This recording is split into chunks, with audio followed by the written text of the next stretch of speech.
C4. Or like, if you're Incineroar, you can keep hitting your Incineroar teammate, and he'll just keep getting the revenge counter, and then be like twice as strong.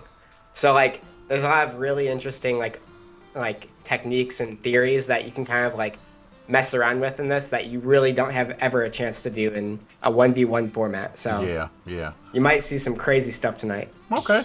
While we are getting these guys set, let's take a look at the bracket for tonight, so we can see the immediate matchups. We got the DK crew going up against Mother Only at the very beginning. We have 4D Chess waiting as our #1 seed. These were all random seeded guys. Toxic Titan is going to take on Dank Donkey in round number 2. And we'll be having winners finals pretty quickly, but just because of that, we're definitely going to be doing best 3 out of 5 all the way around for everybody that is tuning in. This is best 3 out of 5 all the way around.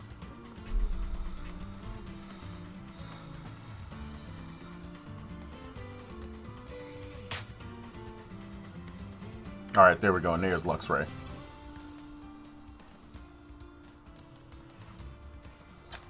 Now, I saw some really good chatter in the Discord, funny enough. And I'll take a little bit of time to start addressing it. So, yes, we are coming up on our 1-year anniversary. We also are coming up on our 50th IDM. And so, in a weird way, I'm kind of thinking about combining those two things together for a special night. Only because they're going to run so close to one another. Like, I kind of remember doing like some Smash casuals like around this time last year as the pandemic just got started. That's wonderful. Right.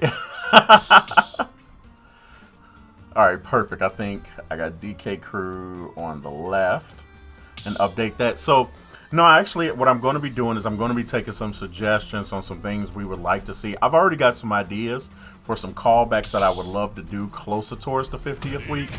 And part of why I'm thinking I might do IDM 50 as kind of like our year celebration and all of that good stuff is because it also gives us a little bit more time to kind of pull together some of the special ideas I have. So you guys stay tuned for that. I'm going to definitely keep an eye out for that as we jump into the full game. And there they are. We got 2 Donkey Kongs versus literally the mother team right on time. Cherry, go ahead, take it away, man.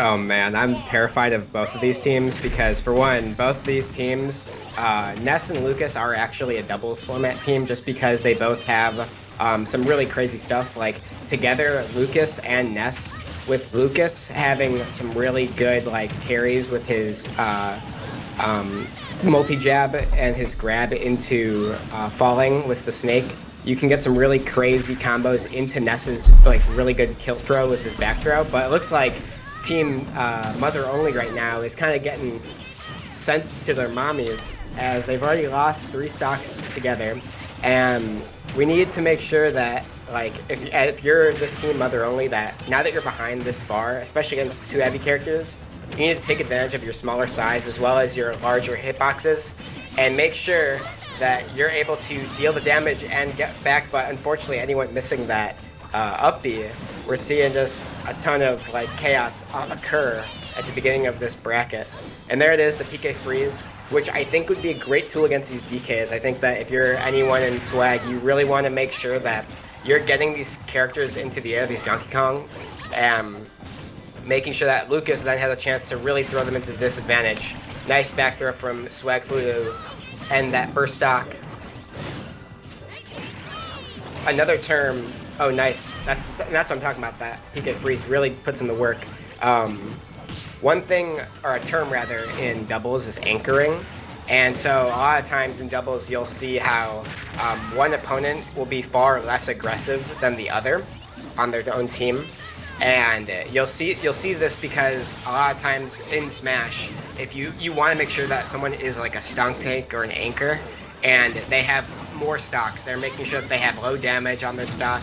They're making sure that like they're also living as long as possible, so that if a situation comes up where your other partner loses all of their stocks, you can safely like share your second stock by pushing A and B, and then your partner will then have your extra stock. And it looks like anyone Swagger on the very like end of their last stocks, as anyone's getting carried and down thrown off stage, and then as that happens, we see Swag get down forward tilted by Luxray.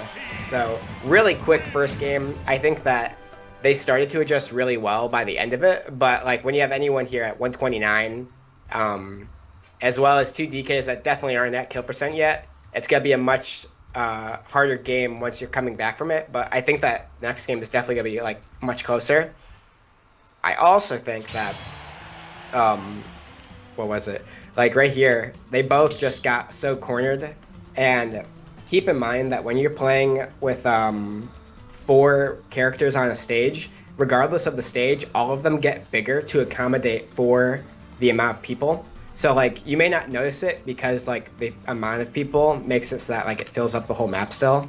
But it actually does kind of the stage like literally gets bigger like with the size of it. So once you get into like a 1v1 situation, certain things will feel somewhat different than like a regular match because it's literally like wider or taller or whatnot. So it can be super interesting just to like experience, especially an 8-player, because then the maps get huge. Like if you ever play on like Final Destination, that map gets like hilariously large with 4 or more people. Can you imagine trying to play 8-player Smash on the Nintendo Switch servers?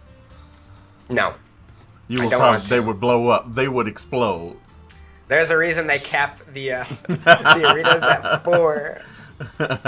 Oh man, I think if it worked well, I think it'd be hilarious. Like I almost like equate like the 8-player Smash offline to like a battle royale in a sense, because like if you put it on like Great Cave Offensive or something, or you like have a very large custom stage or something, you're just playing casually, like it gets pretty like hilariously intense, like in terms of a casual experience, because it's less like you have all of this damage, anything can hit you and you'll just explode. Like it's so fun, man. Like never forget that this is a casual game as well, because it's a very fun one. As we jump back into the full game, man, I want to give big shout outs to a tier 1 subscription from Solidus Hedgehog, man. Thank you so much. Really appreciate that. And it looks like they're switching to Pokemon Stadium 2, and I'm not sure if you guys noticed this, but definitely can see the increased size that I was kind of talking about earlier here. Like, it's just, Pokemon Stadium 2 is the widest legal stage in the game, so now that's even wider with the additional players. It's kind of easy to tell, but also at the same time, you may not notice at first glance. It definitely will be interesting to see how players kind of deal with, like, team attack, because it is something that I've been noticing, like, has been occurring. Like, Luxray and Donkey Kong, both big characters, both have large hitboxes and hurtboxes. So, like, at any point, they could easily accidentally just kill one another or deal damage. But it looks like Swagflu and NE1 are doing their best to get these types of team combos. And, ooh, that spike coming out. Nice work by Solidus. NE1 trying to carry off the top, misses. And there goes the other mother kid, the PK kid. Nice edge guard by NE1. Doesn't get too much off of it though. And there's the back throw from Swagflu. Well, at least this time it looks like they're relatively closer on stock and on percentage right now. Only Solidus Hedgehog still holds on to his first stock. Yeah. It looks like Solidus is being the anchor, the stock tank for this round, and it's really, like, this is kind of, like, definition of, like, true anchoring play is, like, see how Solidus is kind of just throwing at hitboxes, staying in the air, staying away from Ness intentionally, and then once he sees an opening, he goes for it just to rack on some sort of extra damage, extra credit. And now that he has, like, a very large advantage, he's going to try as much as he can to continue that and finally losing that first stock. But like, look at the difference in damage for everyone compared to, like, Solidus. Like, he's at 0% still, second stock, and everybody else is really getting close to their kill percent, so, oh my goodness, NE1. Getting that juggle, man. Oh, Solidus accidentally hitting Luxray with that fair. That next fair, though, hitting the target correctly.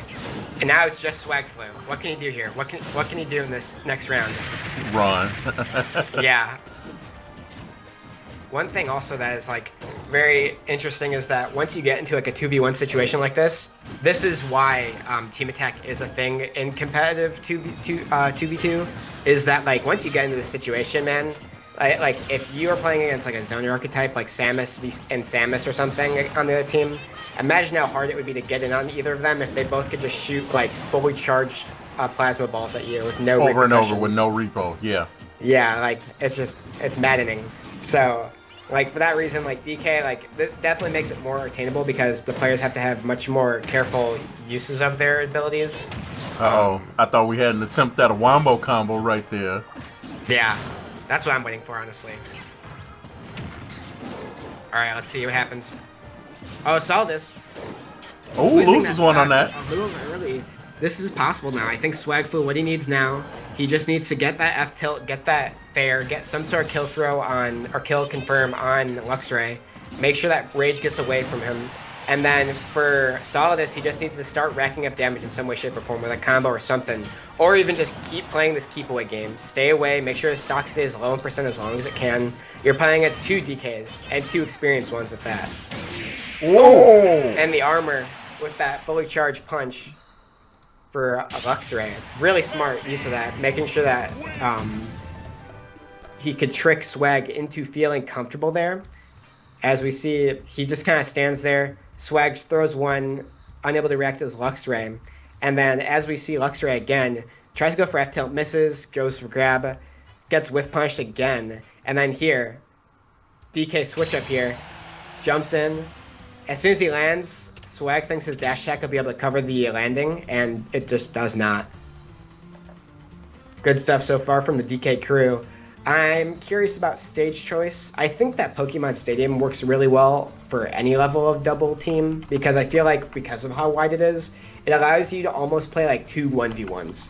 Like you can stay like on either side of like where the platforms are and out and like just kind of play like a whole 1v1 in a sense. And then if you ever do get sent to the center, you can still continue it, but you might switch dancing partners or whatever. It might start 2v1 and just beat up the one guy. It's very fun. Doubles. There's so much to explore.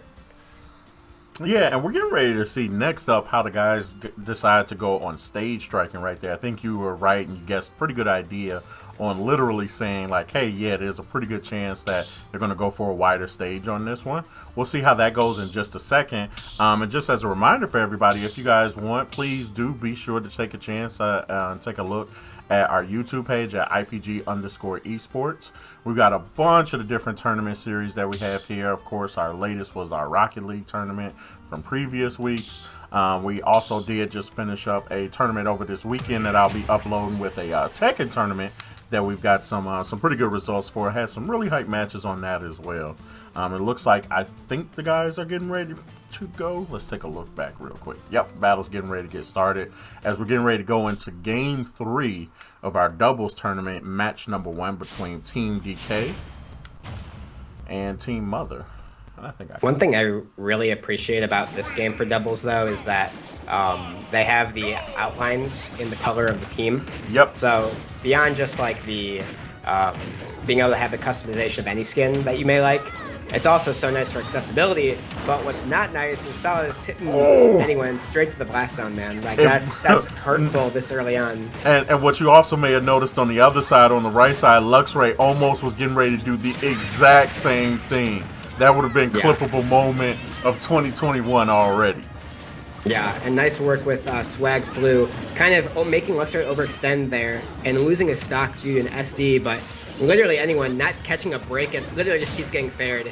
It might be, I'm not sure if he's not DIing out enough on these dash attacks or what, because I didn't catch the initial part. There we see anyone almost hit it again, but it's not the confirmed percent for that. It's a bit higher. It might be the percent now. But now that anyone's at this higher percent.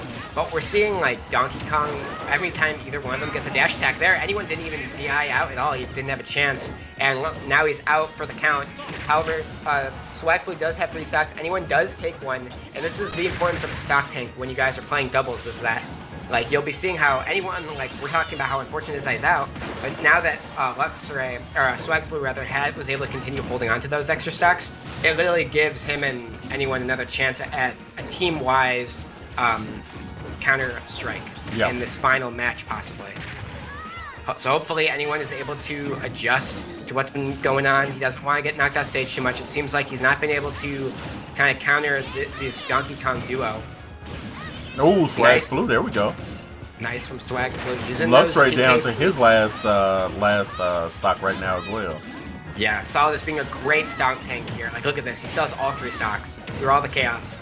Even on a thinner stage like Battlefield, I think that this was the intention for the DK team going into this counter pick series was that, oh, that's unfortunate. And this is a really hard comeback for NE1. He has to dance around both these Donkey Kong, even if he's able to take out Luxray. I think the plan here is to take out Solidus first, then force Luxray into a. That's unfortunate. Stage 8, the PK Thunder on that.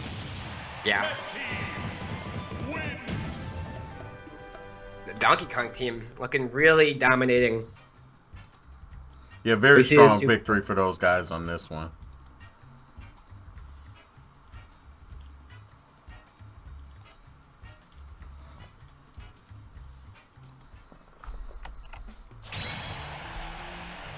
I think the one thing that they really did well in that match too, like beyond anything else, was definitely taking control of the air. Anytime a PK Kid, normally that's their kind of strength, is being able to like float and move so quickly through the air. We saw every single time that they got a dash attack, these Donkey Kong, or they got some sort of like let's say Solidus gets a dash attack and then Luxray notices that his partner gets that hit on the PK Kid. One of them was there to fair or down air or something, immediately.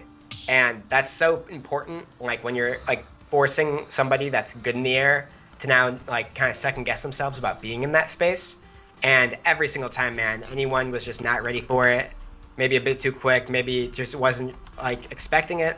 And Swag was kind of doing a bit better job in terms of like handling the ground, because Lucas, like, he was just able to control with that F tilt, with that back throw, with that PK freeze, when people try to recover to the ground. Like, he was just in control of that, as well as